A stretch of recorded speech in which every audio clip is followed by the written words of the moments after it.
Hello, frustrated Titan owners. If you're watching this video, you're probably experiencing this.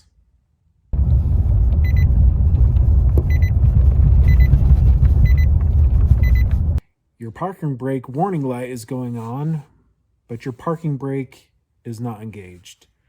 Well, that's frustrating. But there's an easy fix. First step, you'll want to grab one of these. This is called a crescent wrench.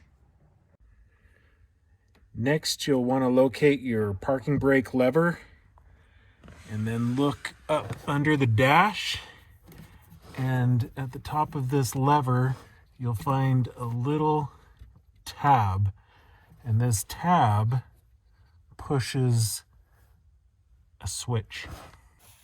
And what's happening is this tab, over time, will get bent down. So what you need to do is grab your crescent wrench and bend it up. It's easiest to engage the parking brake all the way down. You'll close the crescent wrench onto the tab. What you do is just give it a slight tweak up. That's really all it takes.